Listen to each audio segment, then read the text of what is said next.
mobility. We talked, was Richie Kotite going to take advantage of Randall's mobility, giving him some rolls, some bootlegs, little roll to the right, took him away from the pocket.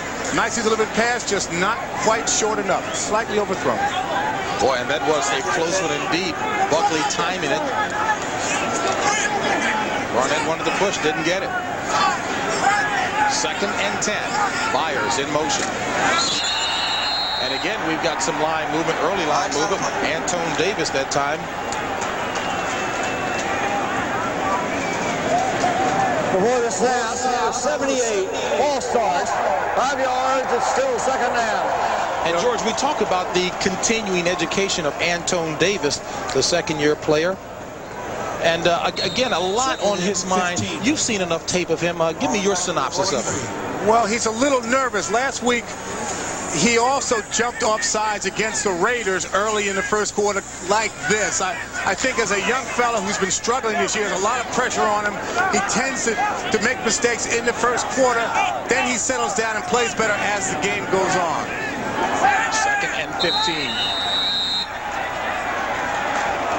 And a timeout is called on the field. Philadelphia whistles for a timeout, leaving 2 for Kotite and the Eagles. No score, first quarter action.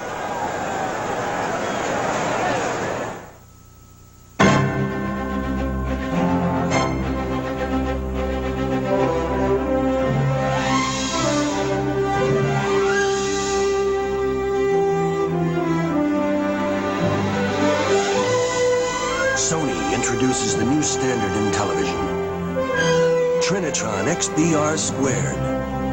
Hey, look! It's the Grand Canyon! It'll change the way you feel about everything you see. From Sony. Colts. Buccaneers. Lions. Cowboys. Seahawks. Rams. After the teams chose the inspiration for their names, they chose GTE, the telecommunications consultant to the NFL. Imagine what GTE could do for you.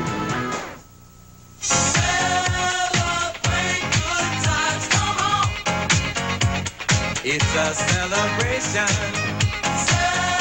Celebrate good times, come on. Celebrate life with Eden Rock. Castrol GTX is the only leading motor oil that meets the world's toughest requirements for viscosity breakdown in every grade. This is the only way to get that kind of performance from any other leading brand. Castrol GTX, engineered for today's smaller cars.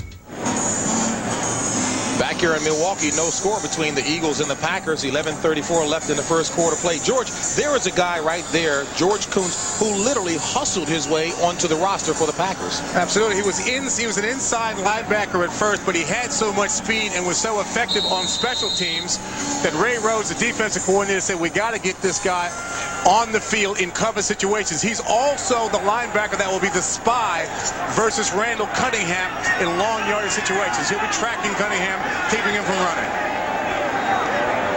2nd and 15 from the 43. Cunningham to pass. Intended receiver was Byers, and Buckley, feeling he had a bead on it, could have come up with the pick.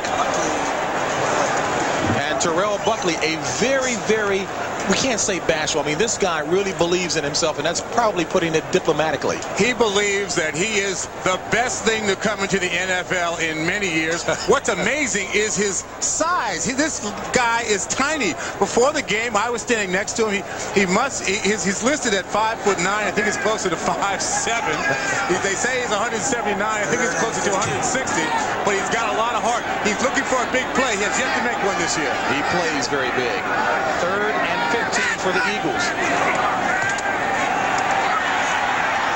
Cunningham waits patiently, drills it incomplete, and he threw it in the direction of Calvin Williams. They only had, Green Bay only had a 3-man rush that time. It looked like Randall was feeling the pressure, and what's interesting is that they got it with just 3 men. Randall could have run that time. I think he's feeling that he wants to stay in the huddle, not be a runner. That was one time I think he perhaps could have run.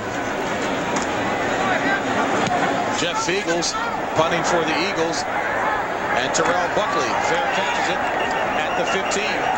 So the Packers will take over after that 27-yard punt by Fiegels. 1st and 10 when we come back. Let's take a look at Brett Favre, the quarterback for the Green Bay Packers, second-year quarterback out of Southern Mississippi, getting set for the opening drive for the Packers, who are starting deep in their own territory at the 15. There's Sterling Sharp, a young man who is a major part of this offense. Jackie Harris in motion. Favre on the handoff. And on the ground running hard. The Packers go ahead for about 3 yards. Vince Workman-like. And speaking of Workman-like, Sterling Sharp, a guy who probably accounts for about 70% of the Packers offense. And in talking with the Eagles, they recognize that he is the man that they've got to start. As you take a look at a big offensive line, Tootie Robbins, the anchor on the right tackle spot, a big guy who moves well. Workman, Sidney, Sanjay Beach, and Sterling Sharp. 2 tight end formation. Favre throws it complete to Jackie Harris, and Jackie Harris ahead for the first down across the 30. You know, this Packers coaching staff effusive in its praise of this guy, Jackie Harris. They say a star waiting to happen. Well, Jackie Harris is, as you said, JB, according to them, a star waiting to happen. It's important that the tight end do well in their system because, as Coach Mike Holmgren says, and that's Jackie Harris in the middle of your screen making the catch. He's a tight end that likes to go downfield. He's got soft hands. He can run well after the ball. But more importantly, the tight end has got to do well in this system because he's a primary receiver.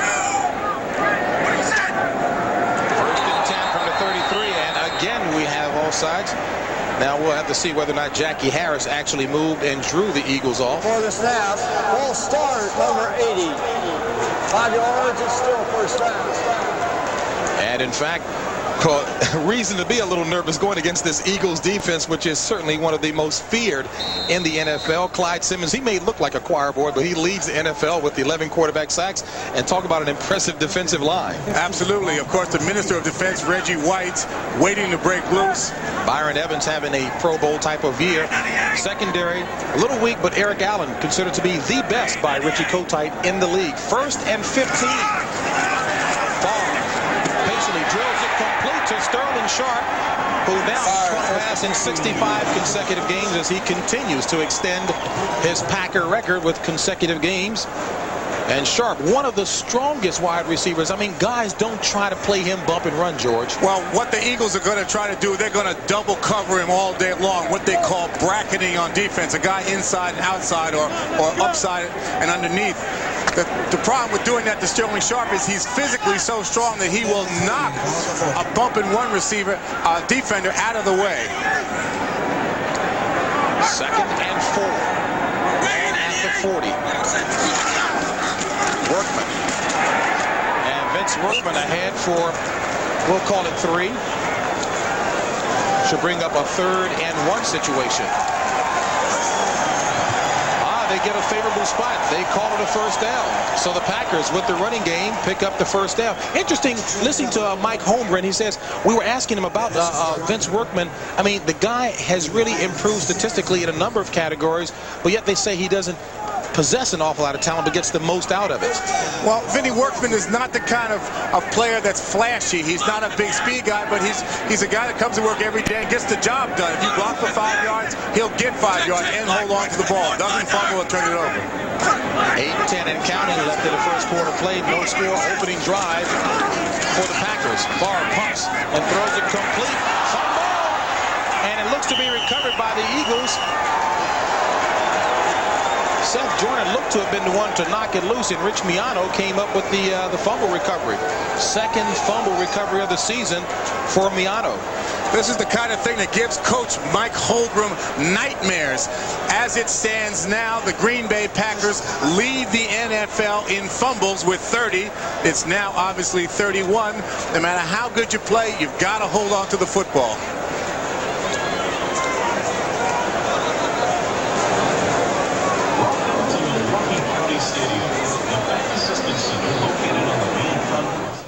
.7:59 left in the first quarter play. Jackie Harris, the outstanding tight end for Green Bay, with that fumble. And Green Bay, as George Stark mentioned, leads the NFL in fumbles, 31 fumbles on the season.